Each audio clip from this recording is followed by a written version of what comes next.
Say one thing I must study about NPP ni say wa adwene wa wo course wo ho o ma adwene pa wo party no no and omo ba so Malik Basintale communication are very good. Sammy Gyamfi so na grad as me buy I buy as well ye nyina di President Mahama kire ya no abem kakra President Mahama kire NPP for say a kire o de men NPP Ghana say o bre wo party ni ho a na say di bre e hye won sa there is no way say be ma won say si form say tembia me ka say ebi mo ayo say ye wo me to party ni me to ma bobafo no aha ana internet tembia youth me youth am gina da bia me research onya dia me hu so onya dia untimi me dada okay so what you say ye ma me fo na nanado udi ni gina o sisi anka only 5 achievement of nanado oba ben ma untimi mo bi obaye within 7 months me sama creating for 8 years obi di 7 months abaye me da bia me ka hye nyankopon ni monyam say dondomani Mahama 7 months e de bo ekufo do 8 years ni na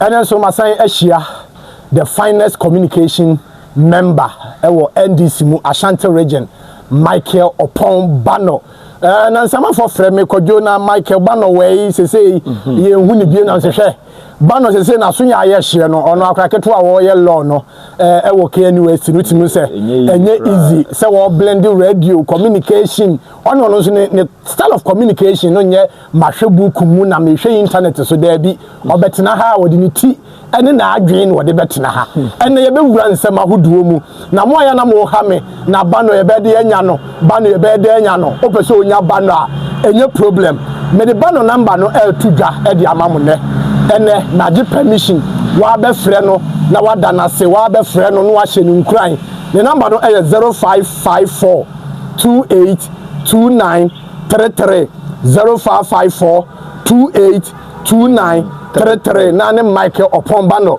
enso adi enkomo ofa number na afa no wi a na nkomo bie bi hobia no watini ene no adi aha Ambassador TV aha Ambassador TV oba no subscribe no wa share no review comment nso ede amaye na nsem ana egu ya pronso a ye ba be discuss topics e ba be treaty ye be hwe Abrekuma North ye be hwe ensensema esi wo ho ye be hwe eye achievement bi nso a John Dramani Mahama president why ye since oba eye be Ghana man panyini from 7th January at the eba ye be eye the abolition of teachers lancashire exams and also e wo honi ahwe 1% ehon sensem on full no ye be na Adam Atesin so ho no ye timi edi ho enkomo Michael bo ho de amanfo afel oh this one feel almost fine. I'm for film. Say your style of communication or mobile no munya ya na how muye pa. Pa me am timi ho.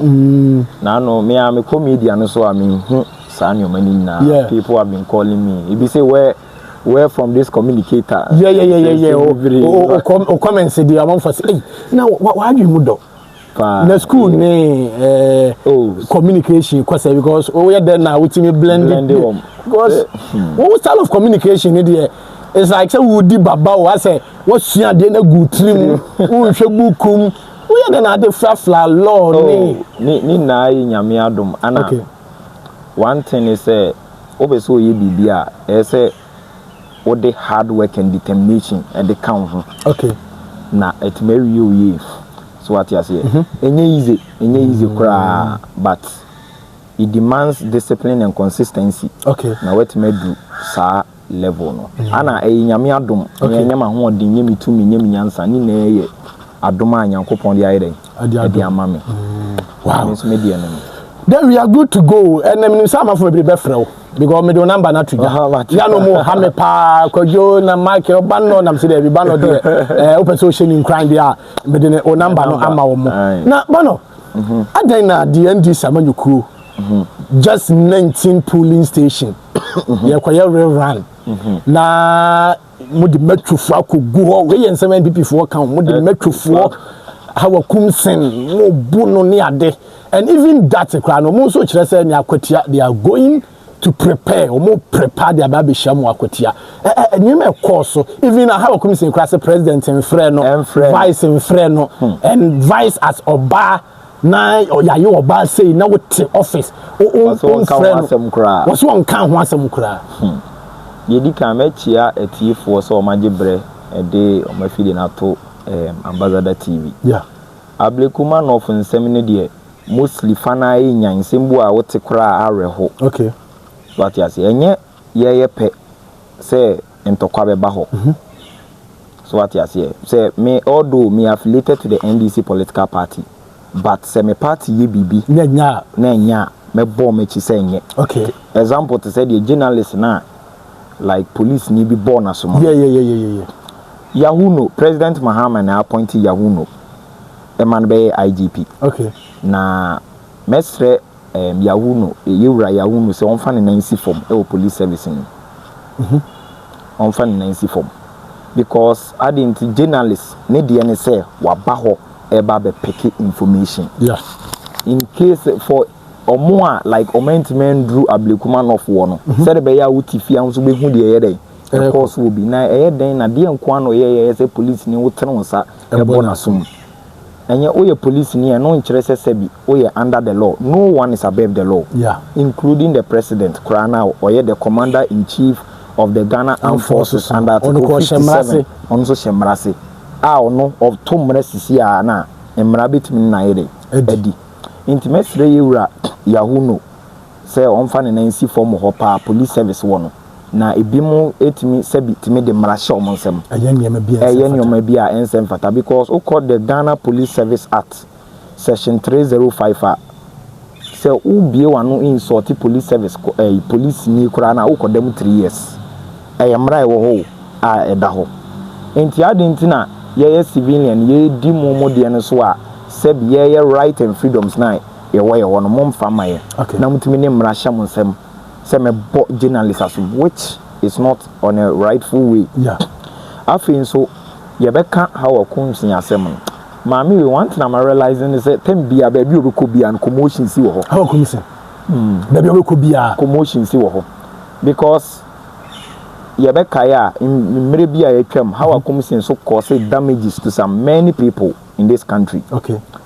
In Tiama, a bimo de yao and what time will be asho say how a commission need on be attacking no ana enye me de sebi say yabo how a commission okay say me NDC ni ono ni NPP ninti no because we are all one people one nation divided we stand divided we fall united we stand as Kwame Nkrumah stated it enti yewra ye maame how a commission enye me de because sebi obetima ye me maame okay me maame na sebi ya che ne ye bo no baby say ya enye me de biara da enti ya maame de me din ho ya wo ne ho ne say e de no de pepper spray ne ko was it for self defense because who say we threat at the mad ND samanyukuyo so ono a wonim de waye okay NPP chairman na omobo no ase no or the bibi shen ho ko Debbie Sam George 31st January 2019 he was slapped ayawaso ye born asum ono the bibi ko ho Debbie inti adentina ope peace environment adentina the pepper spray e show ho just because wonim de waye no back down tino so what you say na wo je pepper spray na wo spray gu timamufo no so omusu njiga ma wo so obeba so na akwa bi tu no say hanoma na obepem no maame no ye obi a like ese ne nyoma bi wa wosesa ne nyoma bi wo ye threat ma NDC say like wo ye kakaya na so wo ye den so what you say then na the pepper spray no ko ho na say wa onu utrim no oni adwen papa na ade ba ho so what you say wo ye peaceful manner obi antimi attack say bi ba omi na ko ho anko bi anko ho enko bo say na Kennedy munyina ho brand campaign obi dem saka ho no political talk in your media so can fine but they be causing harm to somebody no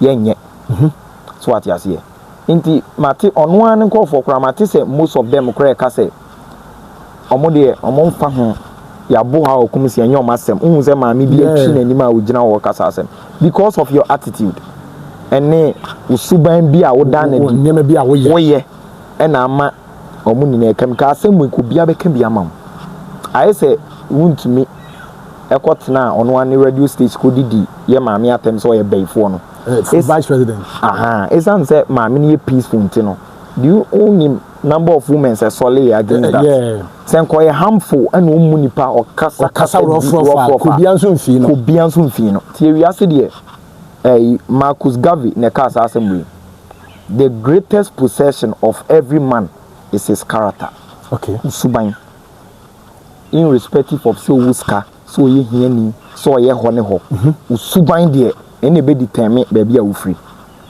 so what you say eno ana ma omo attack no nti wan fa pepper spray na nko wan kade ne nkebisi nsi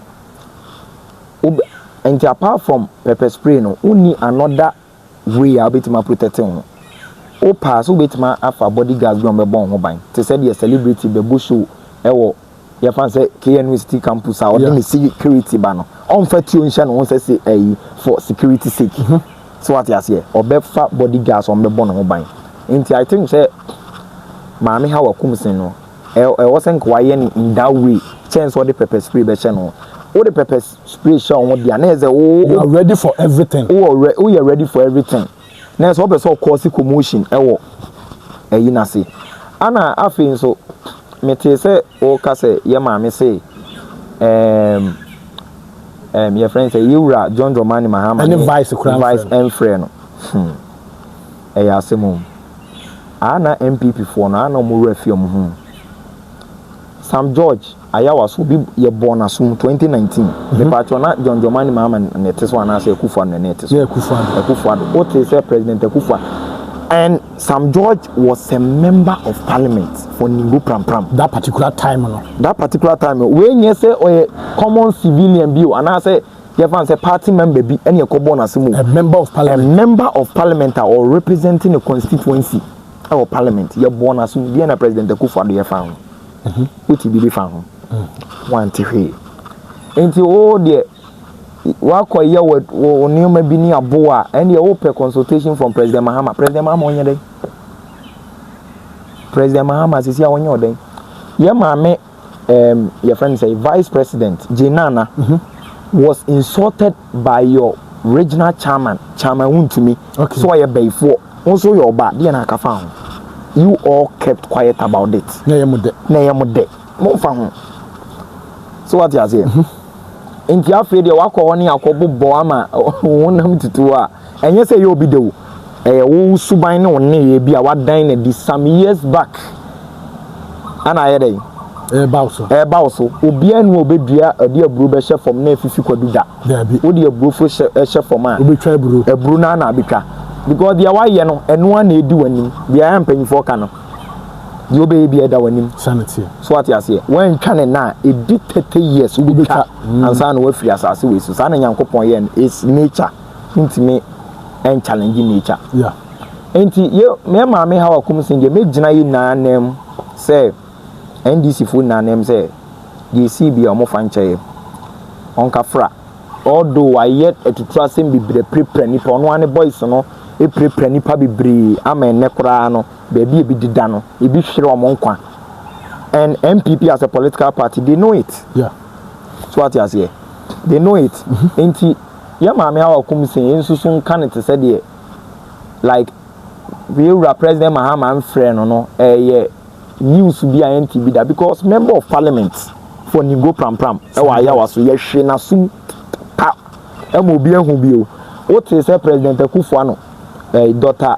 Mahmoud Bawumia afre no e wo Flaster House consoling da so a member of parliament so what you say anka country bi a ka juma nke di be di wo mo no but so on in the course so what you say inti meka kire ye maame hawa kumsen say onfa bibia nto nchen na yanku yenim say nipa baako and next time so say no wan yes some mistakes ni biem okay so obe call a polling station so the tio and no crack na most of journalists for na nko hono ablikuma hono okay yes I know some journalists in kofobo o mo say police stations be election years be atwam omo ko omo ye bo omo enti afiwe ablekuma no for the 9 way no ensi ho sisi ade pepper spray about we journalist o kwa gather information keke na sebi pepper spray ko gu ani a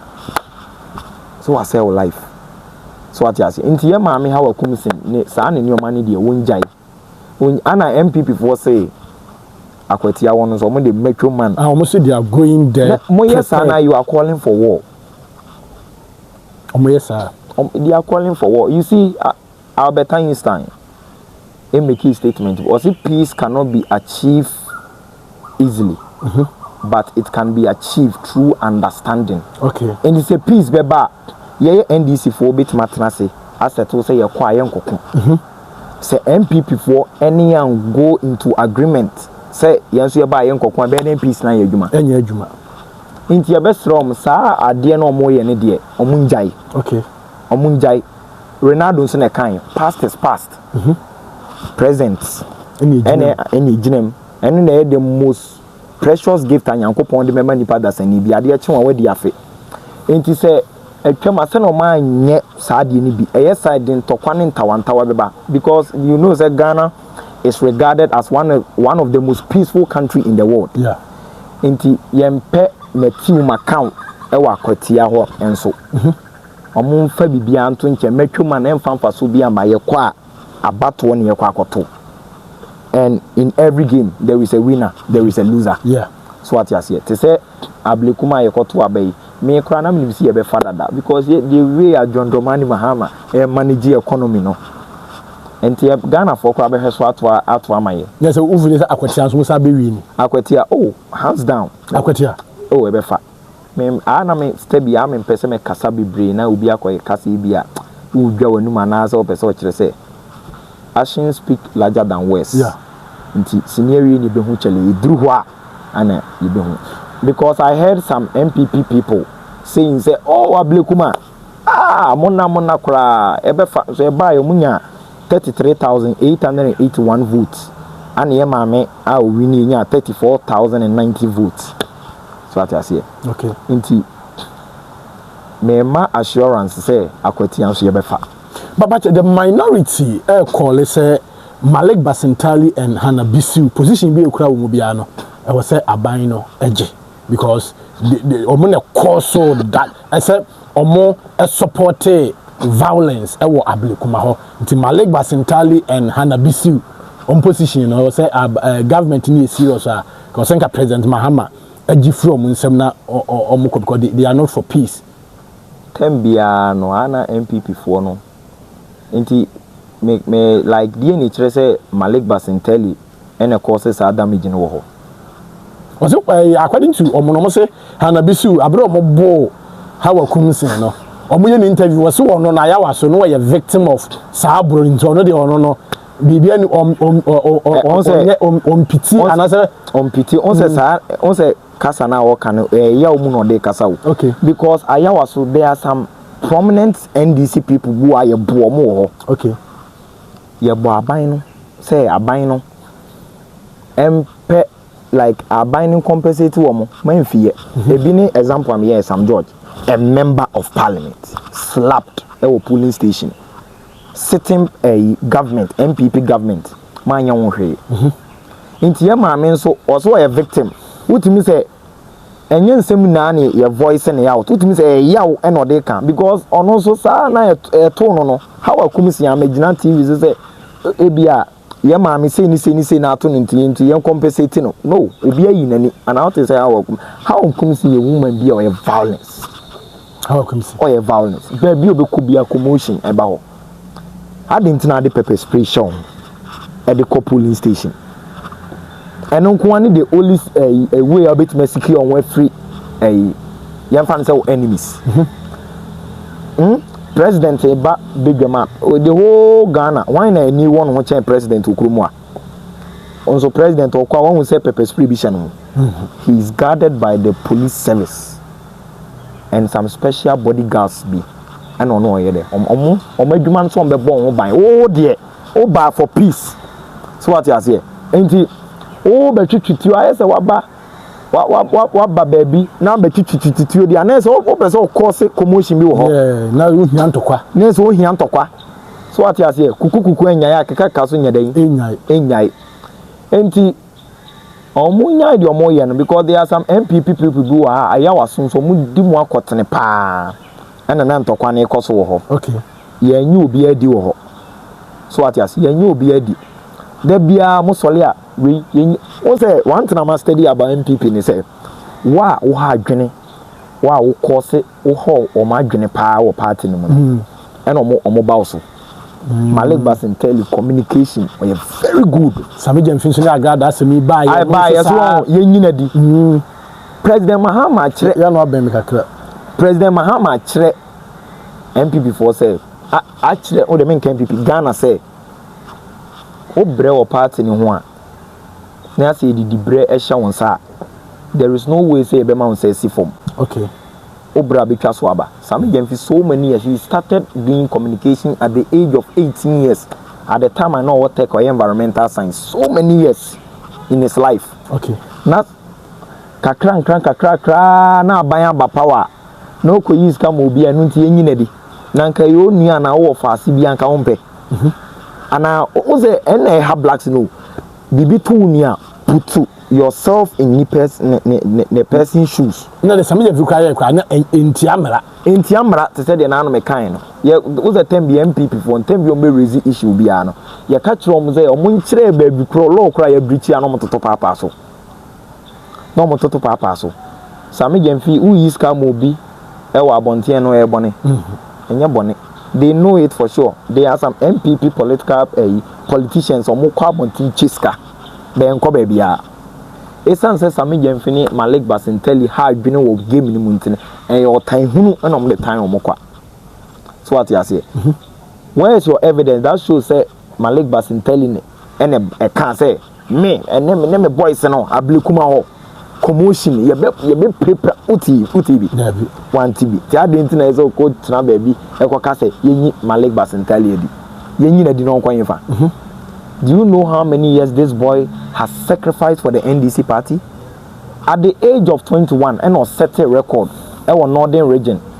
He became the youngest ever to have been nominated or to have been elected as the deputy communication officer at the regional level. He has fought an NDC about power. And I mean who boni biawaye. And they should bring their evidence to backtrace their point to say Malik Basintale ejina baby can say ablikuma no for no me the boys be den e be ba ho aba be cause commotion. What is 5k men 2k men be on standby na se for no a form of violence. Uzo mu omode won wan dey na just a form of violence. Dey na just a form of violence. The entire dey sa killers ni na aba won say yama ni ama me bo ye ho ban a me protect the because one MPP for they are capable of doing anything. One go be wiem last time you interview bi say akwa bi say election akos wa Ashanti region bi omni wiem me boa only akwa bi interview am hwe ni din also expose wo me say the truth will always defeat the lies. Truth the ne kora ba akopɛ the truth will always defeat the lies. Now say previous years amunya vote ni na na say mu wiem 2016 minimum hwe kura no NPP to me clock almost 1,640,694 votes in Ashanti region. 2020 it increased by 1,795,824 votes. It is a way na wiem many the plan economy just work on. There's a movie what to say NDC MP obi ababonti abetna say NDC area votes ewo baby voter region a strong vote what to say obi aba say eho area bem clear now this time kranyo one was Ashanti region yetima clock 33%. Yeah, who say one me say 2028 year clock 40%. Ebe omo one 40% in Ashanti region me come through one to the nano Eura Mahama ba KUMASI one swami a crew from market ni si wona esi wo so many years no so ba be yeah na nyame anya dom no nyensi wo ne hwade every DBC. So we complete second phase of KGT now. And after hospital, so I'm interchange. But I want to get the form any baker.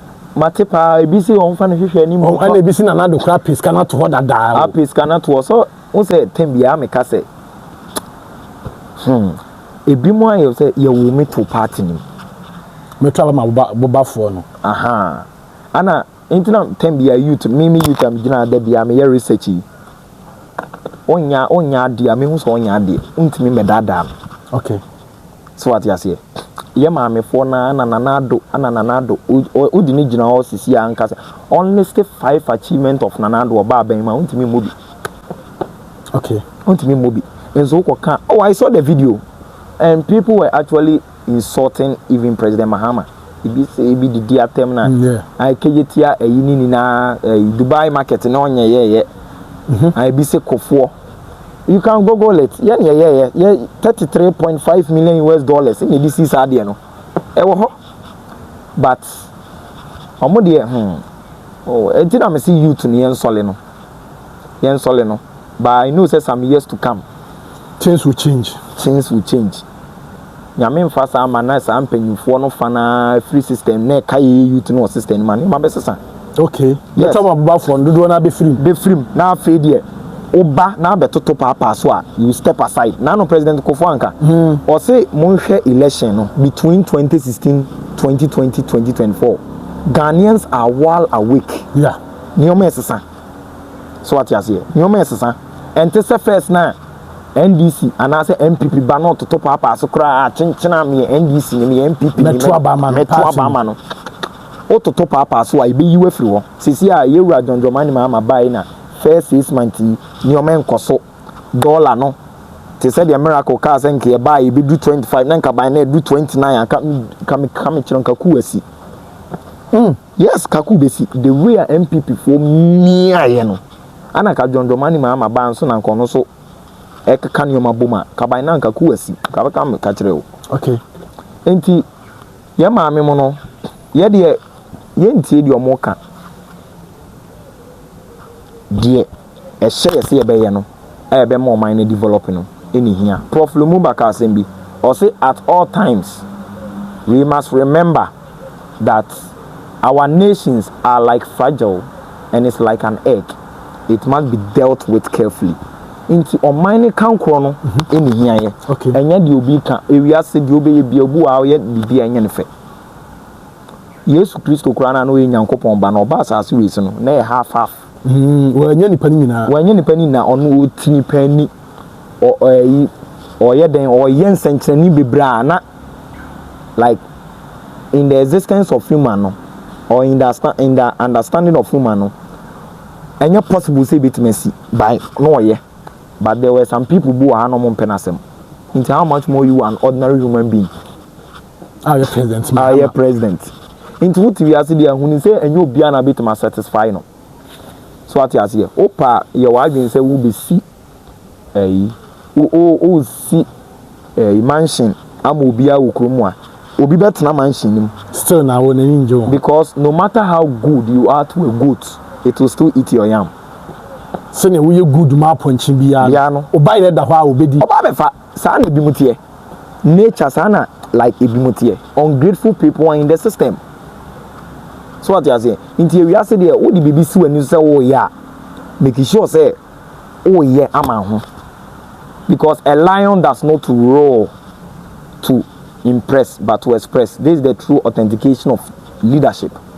O ka say wo ye bibia and tie di obi ka ohwe na de no be benefit wa no waye President Mahama try a developing nation no ya no abawa ha kaka no President Mahama try a developing nation no yeah but still nenye bi fe normal sa na system ne tie also no what to say obi edinatema na ba media no sa na wa be kan bi da onim game nim onim bibini sa na black man o tie blacks empower the power. So what you say blacks empower the painting here bre no Senke pa Ibrahim Touare from primary to university, no school fees, or the $12 million US dollars. SC tomato factory, yeah, will be the $58 million US dollars. 2-man who our national cathedral. And I think sir for a press conference and me so when share that yanko edit to amana and no people were defending him. Obi the $12 million AC tomato factory. So attack a one so. On one in call for ni be cry one in nursing panny, said the bear or betum. Ain't we are sending the sanity? Who ye be we must as you when in our year. To see what did the amount for the amount for Kekana, one shot, but I ain't seen any son on yet. But we leader Woodrow Wilson Miseducation of the Negro, page 28, or explaining who a leader is. Okay. Or can say a leader is a person who he or she knows that he is not better than everybody else. Okay. But has the passion and commitment to provide directions which will benefit the others. Okay. To improve his circumstances and the circumstances of the society. So what you say? Until all your leader, all the enemies obey accountable to the people. Adia, I was a way a benefit. Kuruno, in here, and yet you'll be to work a normal, son. Okay. Until if you are the phone here, everyone is entitled to his or her opinion, and opinions are like noses. That's their opinion. Say President Mahama, but to some Ghanaians, they are satisfied. They are satisfied, but Mami Misa Wena Yambra the achievement wetimi aye na yemfa fat and figures no and to home. Some of the NDC communicators and even section of Ghanaians and some NDC members feel say it's hard time what's a President John Dramani Mahama a bold na so with developmental project be on baby, people will appreciate not coming to Ashanti region because we basically get here and people will tell you say no na see I said akoko such that maybe and then say as NDC communicator I mean say wo kan okre wo gina no krentem. Do you think that's call no necessary for president to say or obey ayana oh yeah president I need kwanse we okay Ashanti region is part of Ghana. Okay. Entina DMD kan no enye die obi kan and also we and na do be bia so no bia na be ne entina me ka say no matter how good you are to a goat it will still eat your yam enti ha fasa principle ni show trim say ade bia be bia no enye obi na be so nani okay na even baby no omo ka say yanko baby ni yanko ye baby people appreciate no there are some people they are appreciate it still no appreciate it because who the nipa 100 ginawa there is no way so be able to asem that and I do the meaning say Enema President Mahama any NDC I know Ashanti region and you be na appreciate it there but in come be so convince mama omuma NDC vote this election season and America no na say President Mahama sa ti se kejetia market ya o see Dubai den senka odidi ni pa echi and wensia ka vote nkokonya no we 33% as 34 7 MPs no ko benya no we so what you say nti ade bia wo ya onnim outcome no nobody knows tomorrow okay ade na wo ya no onnim de dachi bi eba be ya ma wo nti wotie obi a onuru ho na President Mahama nim say one down so da say ye beto aba ama Ashanti region wanya 33%. Yeah, they no ba ha no work. He was very surprised. Was in N11. Me kai tama oba ha say obeye ne last campaign. Yeah. Ke nipa dom a ekọ ho. Na asefem. Because Ashanti region we all know say NPP dia. Okay. Sa na che nipa bibiri timi. But enyo of ekura mesi dachi miniwa ye bebo midia ka asem say ye wura President Mahama say ni no ye abra no te aban mu entimi convince mu nyina kra it can convince few half alone is better than none. Okay, so what you say half alone is better than none. We a leader entina me ka say a lion does not roar to impress but to express. We a leader now what tema any odoma woman a ye nefa som woman a contract between one and God nyankopon de oyi bia wo hu okay nti ye na nyankopon enso nyankopon ni say na enso Ghana fo ani no mo ka say abato ya ye to ani de ya nto ne kwa ye nya so mfa so na enye obi na wote ne baabi no o ka say onye hwe onye normal baby in all the 195 countries we have in the world is there the obey bia ne be so ni pani etina president Mahama or sa comment na on ba out me can we know o si mache onye ne president Mahama yeah and onim nipa said you obey even Kwame Nkrumah oji independence my kwa there are some people who are they don't respect Kwame Nkrumah Kwame Nkrumah no ebi no mo Kwame Nkrumah no on fa ho kra almost secondary schools almost half Ghana Kwame Nkrumah is here and so they don't respect him so what you say okay ono na oji independence no eno kra na risky in the time no abrofo no see a leader bia be pregya otibia yi twa watwene and so this man was bold enough to gain independence for Ghana eno kra no ebia ni nye ho no eja report ya to ni so aba obe president kakra obe ye no akọ nti normal nti me president Mahama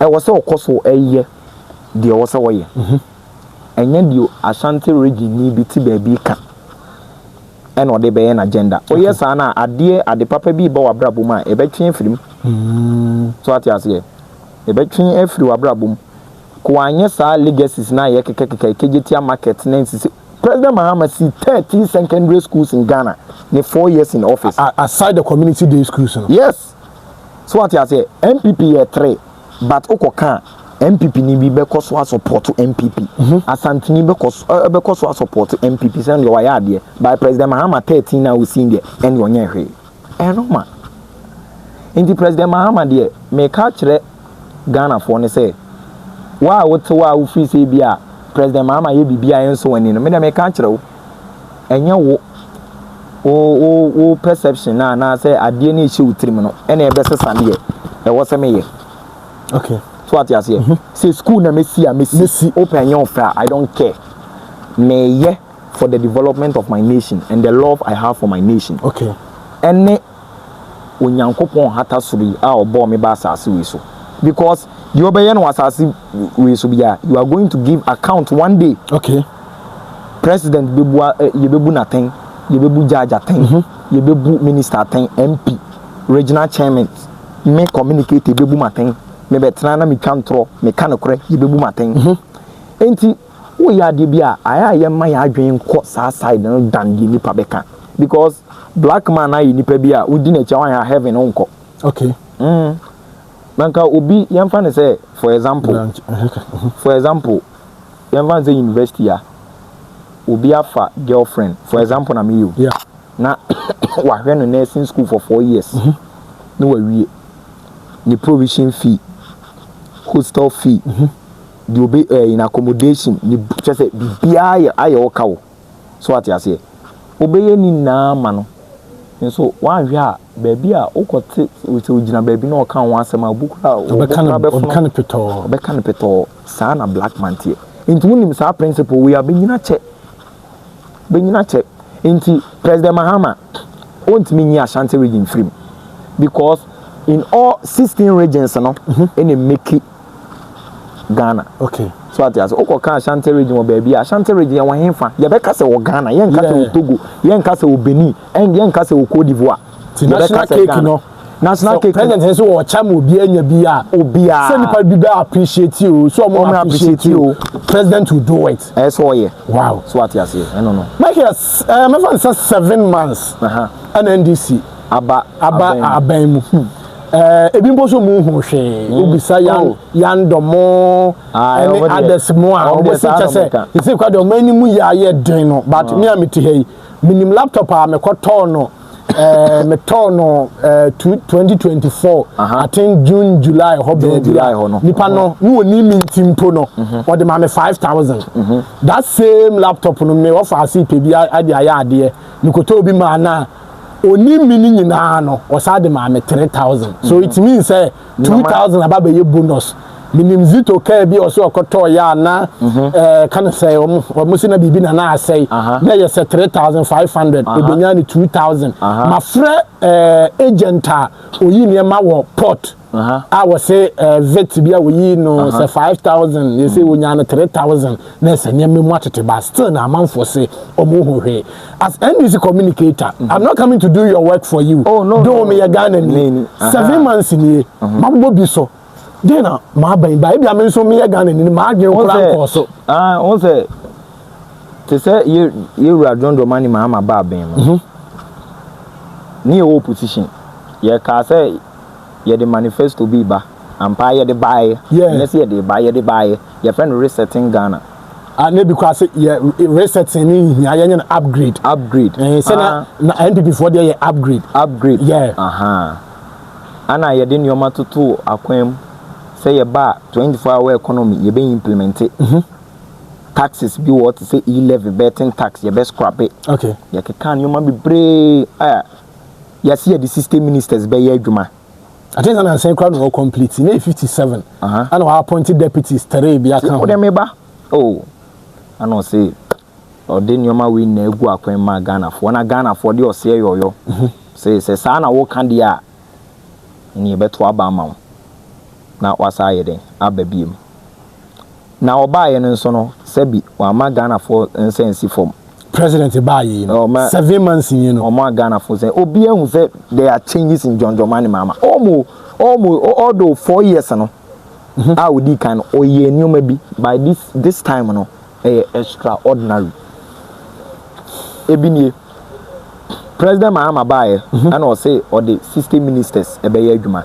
People thought to say it was just a lofty rhetoric statement in we making no.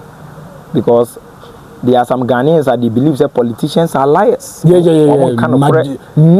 say almost 50% of Ghanaians they believe that politicians are liars. And kind of correct. But and yes, sanity. Your politicians are much any your politicians are more kind of correct. No, your politicians are they always use slogans. They will say it, but they won't do it. They won't do it. Boshe akesiye sebi like ojune hwa na say jabebo. For example, we are going to move Ghana from taxation to production. How can you scrap all taxes? Meanwhile, you know that taxes serve as a revenue to the government. Okay. Even the developed countries like USA, UK, Europe, Canada, by Papa B, Eba Ghana have a catch or scrap taxes in everywhere. And so at the end of the day, 419 or the 50 taxes will be years so. 50 taxes. Taxes, 50. No, 8 years under NPP. 8 years 50 taxes. 50 taxes. Because what I know is e-levy. VAT. VAT. Obaya no increasing 5%, but he promised us say nuisance tax will be here for her. Okay. Special import levy. Or the buyer. COVID-19 levy. Communication service tax. Vehicle examination levy.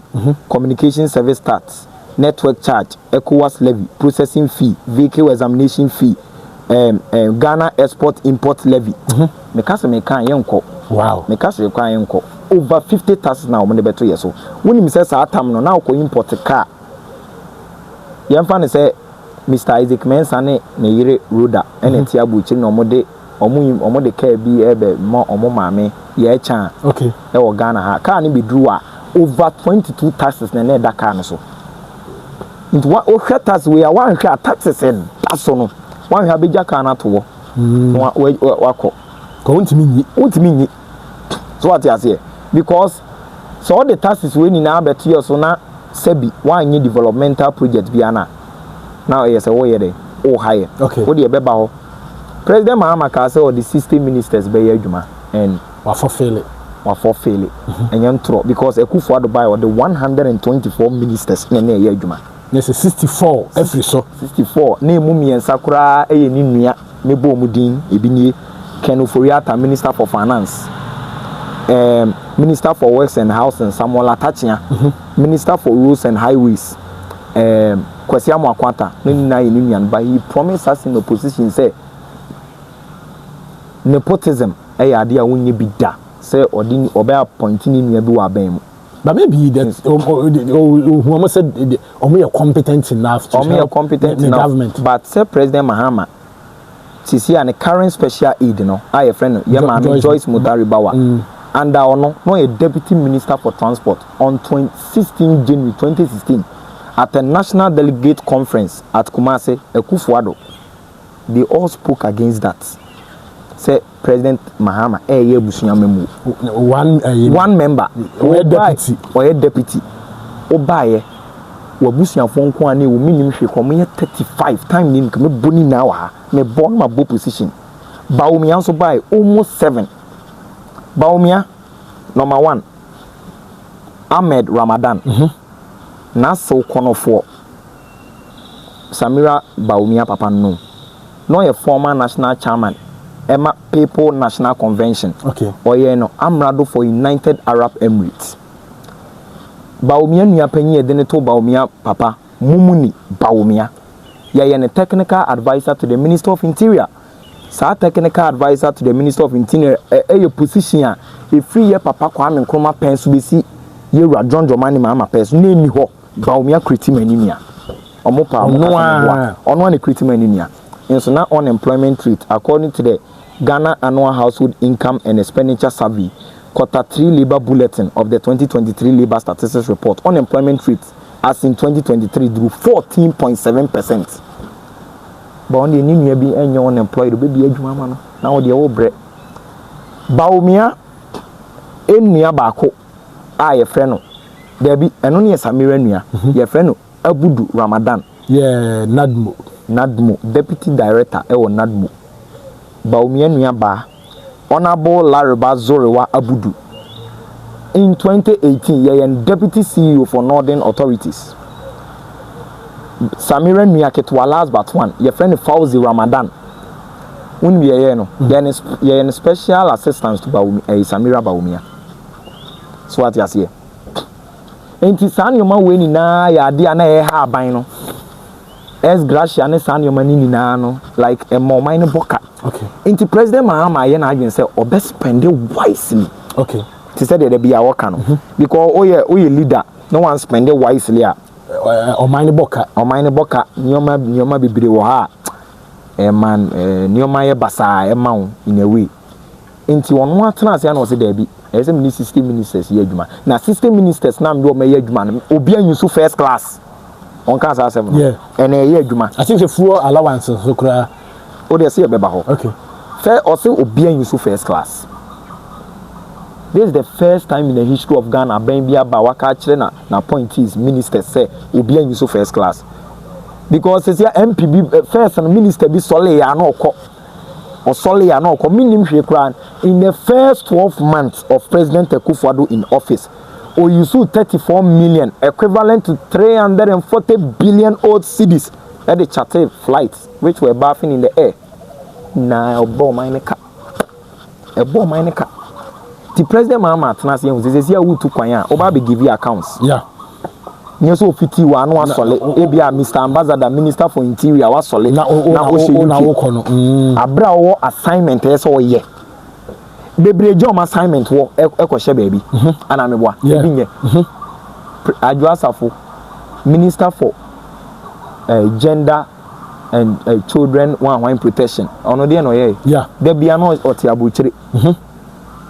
Na kwabinya for bre edu election no abechiche you got a momo. Thinking say Ghanaians are like zombies. Okay. We don't work in that way. Interna Yura, John Dramani Mahama who say this got the 60 pe. Opa ko China, omu ministers kura endru 100 impo. China. Endru. Okay, I'm checking hard here. Endru impo. Okay. Minim actual amount ne there. Minim actual yini there but endru. Figure no. Endru. Ba hwa there. Yura Ekufuado by 124 ministers. Including deputies, are they? So what you say? Inti you John Dramani Mahama who say, "San your money name boa." Okay, see the State Council of the People's Republic of China has 26 ministers, not including the premier or vice premiers. These ministers, okay, let's say you hear Mukra, shut down. Come meet here and come a park at 20 because last time we am search 3 years ago. Yeah, near 20. But me says Sabeka. Near Sabusian for so said the mechanic. Yeah, nice what you say. My extended a unimpo. Yeah, 26. Ghana and China, the NA advanced country. Okay. China, a bad development, practical work on the field that Ghana, yes, is some ministers of the year because they spend wisely. Any era John Jomani Mahama and I can say, or the system ministers by Yajuma. Near marketing kitty be or ha. Ah, Munyane benefita, obey ye free. No, a CV scanner. Na impuntu nyumebua, I was here day now on mine economy, or the says can I give na benefit. Okay. I was or kind 1 year. Why? Number 2. President Mahama, your opposition, almost say tax be a hard system, which is a e-levy. Betting tax. And I'm told it's a COVID-19 levy on Porto 2025 or maybe year through. You be year through. 2026. Or maybe year through. And people think say some NPP communicators think say ABI and baby do be year through because e-levy. Betting tax, meaning I taxes are they na a Ghana phone soon e-levy. But someone soon I will say, or maybe I will tax is to support government. To support government, you the support too. Say 5 year BB name benefit. Okay. That's why you pay taxes. You pay taxes if I'm my government for some chop it. Yeah, the amount say 5 year BB name benefit. First school are dying, first hospitals, first baby nyuma nye jumanye. So what you say? Na youth nye jumanye. Prof Lumumba, Pan-Africanist, or say the youth are the true barometers of any political and economic climate of any country. Therefore, take the pride of place. You are not the leaders of tomorrow. Start serving today. So, youth are ready to start serving today. Until we are ready to start serving today, be a jumamaye. Now, the basic necessities in life, which is food, clothing, and shelter, no, you find yourself wanting. I was outside and so it won't be. Nanya chrono and a beba. And I make crime rate at Dawson Krumwan. When you man yet. Not by Jim, when your baby become a fat, tuition one kiss a kind for phone and blindness and your man getting kitty we are neighbor. Although crime, our baby are, me and delete crime. Yeah. But the rate of crime and beba from here, why not Sebi? All the obu are natural way comfort that. Yeah, why not Sebi? Where be a Juma man? Our year Juma, Bosumi be Chianica, Obejan no to a Quacobocrono. I know near Rixo. And shut down Norson. And shut down Norson. Yeah, because you will be a while. You will be an or quack and no. And what a community no fire. But the community no fire and a door to change. A door, dear, 1 minute I was because 1 year Juma, better when you start to be near. Yeah. So what you see. Ain't e-levy. They said your kind, tax beer. Yeah, baby, and at 26 August 2020, 11. So 11, you know, somebody Barbara Monco IMF. Right, one mass man a day. The fatter figures in the flushes here. 26 August 2020, about me, I bet na Peace FM, because e-levy shouldn't be imposed on Ghanaians. Wow, check you with Magogo. Momo tax will affect digitalization, affect the poor. You can read the story. But me, I made that promise to Ghanaians. You know them, I know the mind. Yeah, free camera. So what you say? Enti okay, you know, you have na budget be better up time. 2022 national budget. Ken Ufuriata presenting on 17th November 2021. Some the e-levy ba. E-levy ne kwa no komo de 1.75% na be to Ghana for so. Omo e your say yo pass the energy electronic transfer levy act 2022 at 1075 na 1.5%. Actually and omo amende no electronic transfer levy at 2022 at 1089 1% no de beto yeso. Ghanaians were complaining so many from here. No. Ebaye on 5th December 2021 Ken Oforiata catch the Ghana for say e-levy no ade a ebe boa yi nyina ye de be yemputu nyuma May 2022, he stated categorically, say, the government is confident in its homegrown. So 11 abano, there is no need for us to go to IMF. Okay. IMF asema workano 21st February 2019. Ekufuado reading the third State of Nation address for Parliament. Okache say yen Ghana yen ko IMF. Okay. Sebi abanya wabon, sebi abanya onim ne ntotoye no ene ko IMF. Neso Ekufuado ka kire say IMF Tama Ghana ko IMF from May 66 to May 69 ye ko IMF. 79 1980 ye ko IMF. IMF okay, I'm check it. 83 84 ye ko IMF. 87 88 ye ko IMF. 3rd May 1995 to 1999 ye ko IMF. 9th May 2003 to 31st October 2006 ye ko IMF. Or say Ghana first approached the IMF for financial assistance in 1996, following the overthrow of Kwame Nkrumah's government. And was say 1966 to 69. And Ghana echo IMF. First time echo IMF. Okay. And I will say,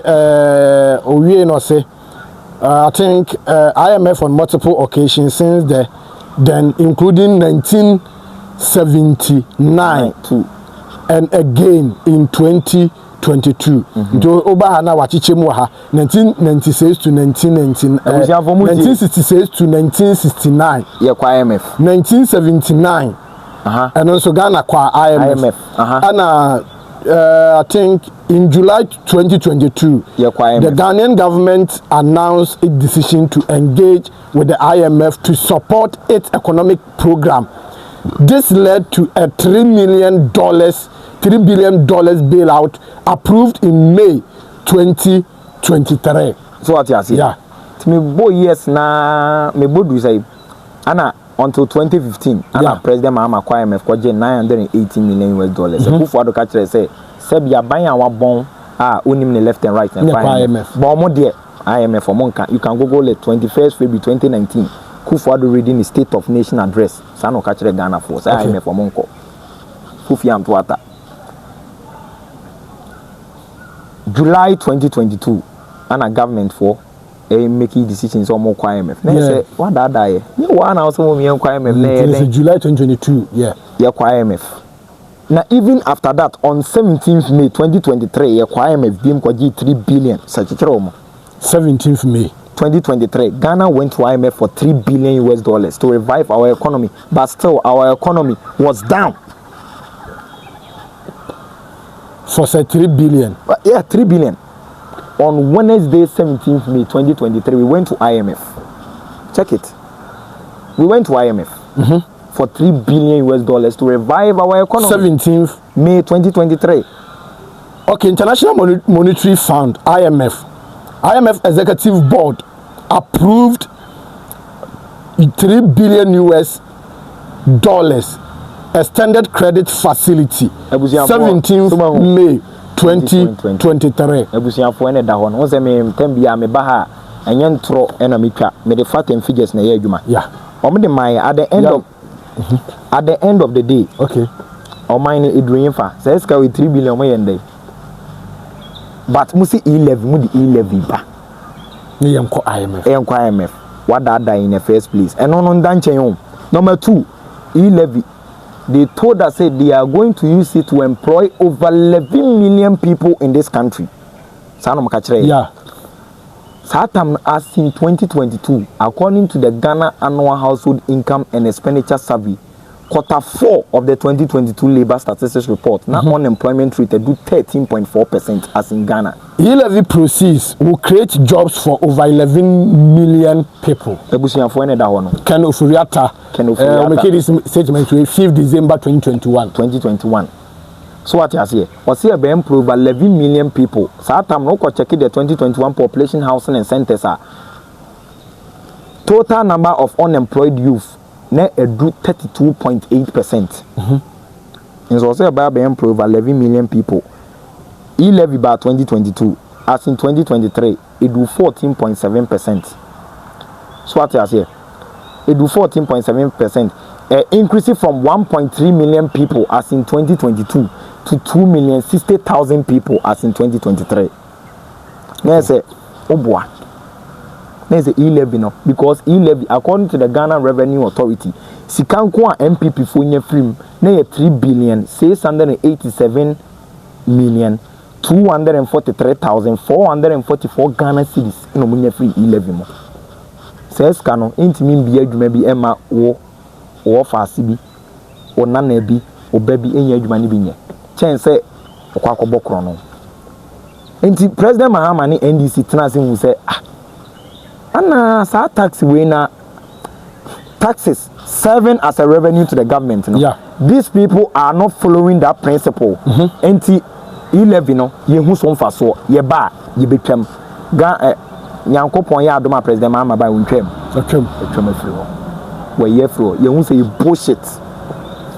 Betting tax. Okay. Betting tax. Be into the betting tax by. Betting tax.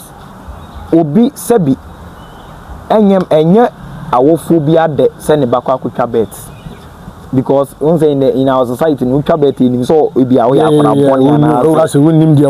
Mabuni ni adwuma into onti bet na wo twa kakra no e dia twa ne half an so no NPP ne Ekufuado nso se fa 10% mame one nidi akọ sa ne ye no wa bi adwuma mame mbi adwuma mame ade ntina kakra na meka na me de be twa me ala no so a wasa aba ho na se aye se de wo bo biem woni mi se wo bo ne me ya pa no asa kono no atunto nka na ntum wa ubetima bobie mama na on make sound ado ye non living thing, he's a living thing. So what you say enti ade bu wa ne mebu wo mo ye ya na intwakwem emma nansia omo deputy finance minister former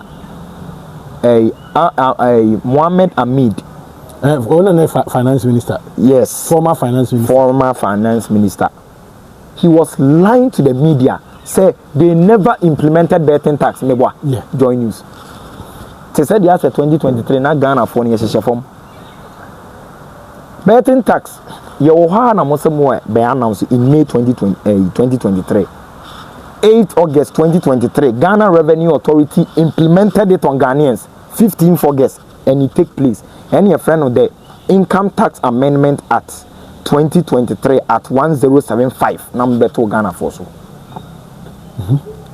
Ucha ni atu hu unya adwumaye so kakra na odi betwa wala no so aban aba ho o se fa 10% mame na se ya na mabunu no omo kobokro no ana no ni asem obu ha na last year no oni adwumaye e bia wie school kra first class kra second upper omutifie omunya adwumaye because of some leaders are omo minute memufo no ntino. Okay. So what you are saying? It's John Domani Mahama who say bets in the den system no. And one a boys they all mala. They're part of us. Part of us. So what you say? A bimu who say a crime by to me no. In terms of opinions are like gnosis. Yeah. Bet no panabika. So far as onko chese kan so bi ba so enyi ni sika de.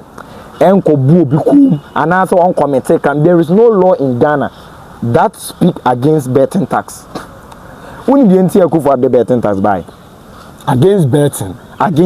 Okay, thank you for the correction. Against betting, law be anyway up so be bet.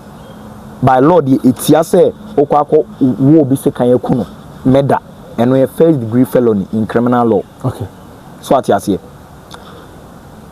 Our laws tiamra say okwako dada obi be di CV obi. So what you say? Se saa nyoma no wankoye bi na se kakra obetwa no de beta aduane adi a obi anu ni asenti na John Domani Mahama se he awe yenyimfiri ho o kan no so nye na ada waye enti se ba omi obeka kire se MSc secondary school in all the 16 zongo communities. So at the end of the day obekọ se okwa akohwe no ba akokrensi wo enye no bia ye kan ni aye. So what you say? Into a kindness why and so many no. Since ya me so massa say boy chi wo COVID-19 tax. And we have made a promise to Ghanaians to say se nyame adom na se gan ye nyankopon sa de yewura 2026 mu a ibe ye free wo. And I know say Ghanaians are assured, they have firm belief in us. Say John Mahama aka ne de obeye because your nyoma o say nyoma bi a obeye no aye be di kan na be me ajuwadi o. Okay, so what you say sesi ano metia me a good communicator ma anye nyoma bi pass am won say me good abed wan hu obi en hu oye so obi ani hu adanse ba ye hwe past legacies nyema waye ne de ajaje o say nipa we de ye man chance we obi temaye. So what you say enti MB before ne de omo relax it omo nya hu hwe ye onyoma bebre wo ha ye de agu akwama ye ba be President Mahama anko gina ba bia anka say me ba dollar mete so otibi say we have the economic a team ye de better dollar so the better dollar na de no kan say wo be fa ne say no wo de abedru say because Baumia in November 2014 catch say when your fundamentals are weak your exchange rate will expose you. John Dramani Mahama as vice president in 2011 Ghana achieved the fastest economic growth rate in the world in 2011 with 20.146%. So that $1 yeah equivalent to 2 cedis. Ofri Sokrana as in 1st December 2016 $1 issued drew 4 cedi 20 pesos. NPP ne Baumia so move be that. Enti Mahama is uncaring. Onima memu he is incompetent. Enti Ghana for 20 omo. No mo bad here. He will actually arrest the dollar and give the key to the IGP. Okay, which year did Ghana achieve fastest growing economy? Or the man must say, okay. Which year did Ghana? Oh, wait, my bonnet say. Ghana currently the fastest economic growth rate in the world, 2011. Growth in the world? Yeah, 2011. Ghana economic growth rate in the world, 2011, 20.146%. Growth rate in the world. Rate in the world. 2011. At the time when President Mahama was the vice president and chairman of the economic management team. President Mahama. 2011. 2011. Okay. There are some certain records that in 2011, Ghana experienced a significant economic growth rate estimated at 14.4%, making it one of the fastest growing economies in the world, according to World Bank. World Bank, straight from IMF people. World Bank. World Bank, which is an authoritative source. Said the American here day, and correct. We didn't pay 100. You know what the American money? See our achievement we owe. That's what you say. In this annual money began of only be kai and into Masama a second time so on Milano. Okay. So now $1 equivalent to 2 cedi. As in 2016, and you do 4 cedi 20 pesos. Yeah. NPP any Baumia so move be that. Baumia buy as in November 2022, $1 should cost 17 cedis. Yeah, 17. Emma, according to the World Bank African News Post report, all the 54 countries we have in Africa, Ghana, who probably a normal inflation rate here highest, and Ghana that 3. Yen Yoma Bo, then 11th October 2022, it was posted in some specific website. Say, Ope the whole Africa, Ope be a food inflation. I was right near Ghana near the one. Now hope you beat my search. Who did do 17 cities? Who free so and at this do say 16 cedi 16.5 and I don't demand Mahama buy do say it was $1 do say. You say I think say bank checking is say I think 10.34 as I say 10.34 10.34 42 10.42 as at now I mean okay say. So once one to say John Dramani Mahama Jinabe. Yeah. ka say oh me ba dollar no monto ma adwini metete so wonim say saa $40 ni nye easy nti ade bi a nye easy ni yentanwie no mo ho saa ma obeye na ye adwuma let your actions speak larger than your words kasa de enfram obi abetima tena aka de opɛ ya ade no eno ne asɛm no eno ne ade na meboa obaye within 7 months me sama creating for 8 years obi di 7 months ababaye me da bia me ka hye nyankopɔn ni monyam sɛ dondomani Mahama 7 months e de bo ekufo do 8 years ni na